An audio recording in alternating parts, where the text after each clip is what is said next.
La dignidad no consiste en tener honores, sino en merecer. Aristóteles. Profesora, buenas tardes. Me presento. Soy el alumno Hugo Pineda Sarzaí y junto a mis compañeros Arellano Valverde Rodrigo, Mesa Escobar Omar, Ramírez Rodríguez, Orlando, Cañas, Julián Román, vamos a presentar el tema ético del sicario que asesinó a un conductor de combi.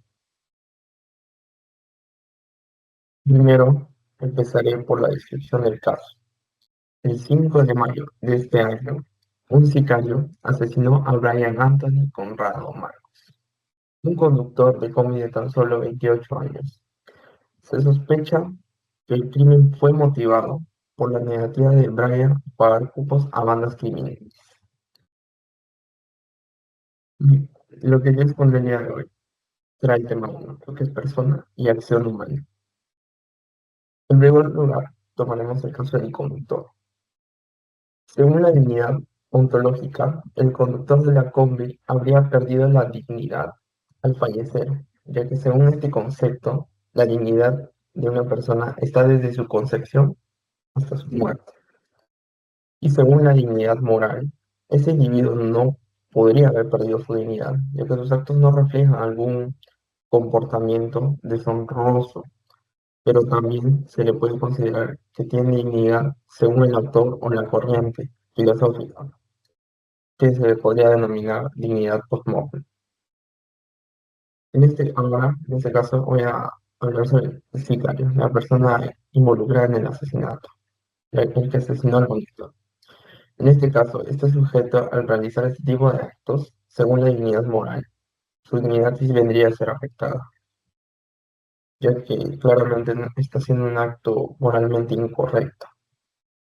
Pero si vemos esto desde la perspectiva de la dignidad ontológica, este ser humano no perdió su dignidad, ya que la dignidad es algo natural del hombre, que lo acompaña desde la concepción hasta la muerte, como ya dije. Así que no se podría quitar la dignidad a este sicario por haber cometido este tipo de actos. En este caso, en el que un joven fue asesinado por unos presuntos extorsionadores, se evidencia una falta de ética en muchos aspectos.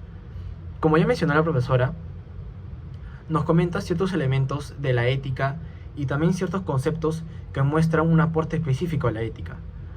Nos comenta ciertos conceptos como la ética de la responsabilidad social, la ética de los valores, la ética de la justicia, entre otros. Y vamos a relacionar algunos de ellos con este caso. Como por ejemplo, podemos hablar acerca de la ética del respeto a la vida. ¿Por qué? Básicamente porque el conductor fue trágicamente privado de uno de sus valores fundamentales, que es el respeto a la vida. Al asesinar a una persona, como ocurrió en este caso con este conductor, es una violación extrema a este principio.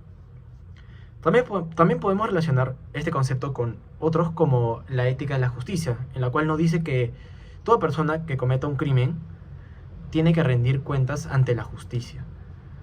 También podemos hablar acerca de la ética de la responsabilidad social, en la cual nos dice que tanto nuestras autoridades policiales como algunos cargos de los altos poderes del Estado carecen de esta ética porque no priorizan nuestros problemas y sobre todo no toman acciones para poder mitigar nuestra criminalidad, nuestras extorsiones, es decir, los casos de extorsiones que estamos pasando en estos últimos momentos, a pesar de que nuestras autoridades tienen la obligación ética de garantizar nuestra seguridad, no ejercen su labor.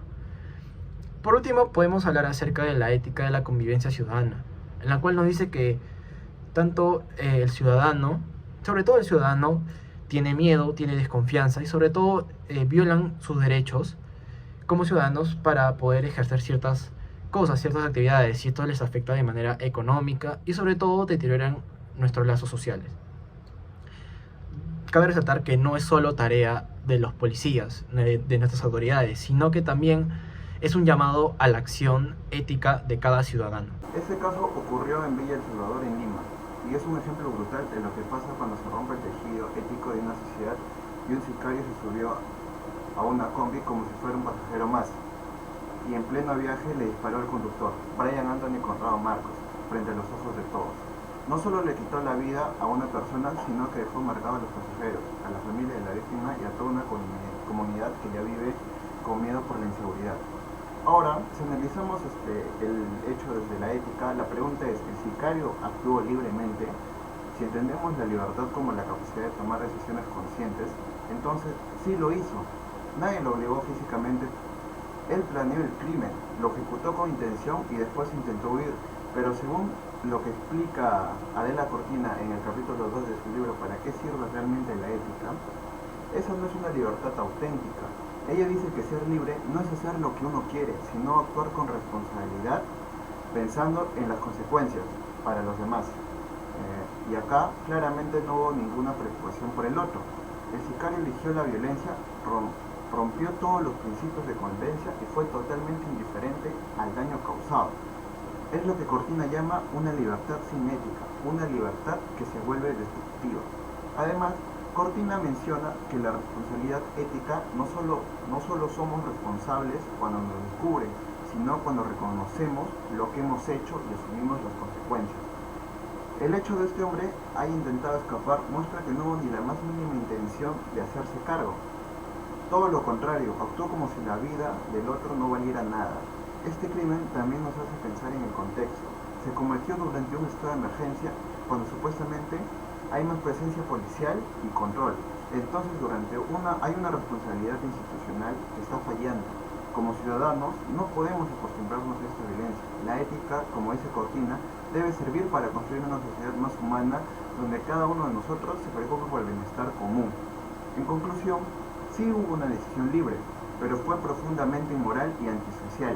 El caso es una alerta de lo que sucede cuando la libertad se desconecta del respeto, de la justicia y de la convivencia. Y por eso, hoy más que nunca, necesitamos una ciudadanía ética que no solo sepa lo que está bien o mal, sino que también actúe con conciencia y responsabilidad. En este trágico caso de asesinato se evidencian tanto la presencia como la ausencia de diversos valores, principios y virtudes en las acciones de los involucrados.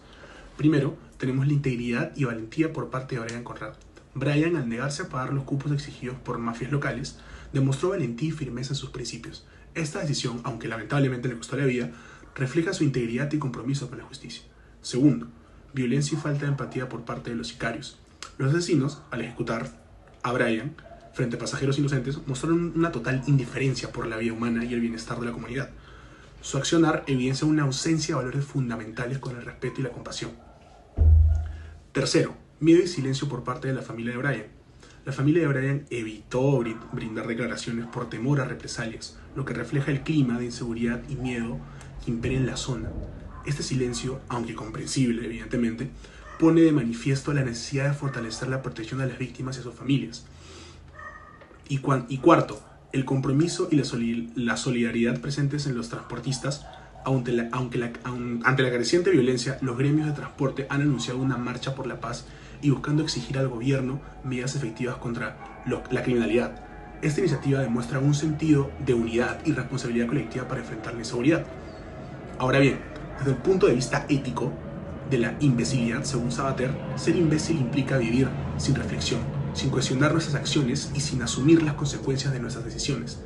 Teniendo en cuenta esto, ahora bien, los sicarios actuaron sin reflexión ni empatía, guiados por intereses ajenos al bienestar, en este caso común. Su violencia demuestra una falta de conciencia y responsabilidad sobre las consecuencias de sus actos, encarnando evidentemente la imbecilidad moral que Sabater describe en su texto. En el caso del asesinato de Brian Anthony Conrado Marcos, conductor de combi en Villa El Salvador, se evidencia un claro uso de la conciencia moral. Brian fue asesinado por negarse a pagar cupos a mafias locales.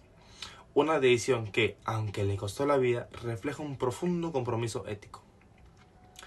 Desde la perspectiva de la ética, como vimos en clase y en el material de la semana 3, la conciencia moral es la capacidad que tenemos de discernir entre el bien y el mal, orientando nuestras acciones hacia lo correcto. Según Ángel Rodríguez Luño, la ética estudia precisamente la moralidad del obrar humano, evaluando así nuestras decisiones, si son buenas o malas. Brian actuó guiado por principios de justicia y dignidad. En lugar de ceder ante la corrupción, eligió lo correcto, mostrando responsabilidad, integridad y respeto por la legalidad. Esto se vincula con el principio ético fundamental que vimos. hace el bien y evita el mal. Su edición no solo fue un acto de valentía, sino también un acto profundamente ético. Un ejemplo de cómo se aplica la reflexión moral en la vida cotidiana. Como nos recuerda Adela Cortina en su obra ¿Para qué sirve realmente la ética? La ética no es un lujo, sino una necesidad para convivir humanamente. Brian nos dejó un mensaje bien claro a la sociedad. Solo con valores y conciencia moral podríamos construir una sociedad mucho más justa.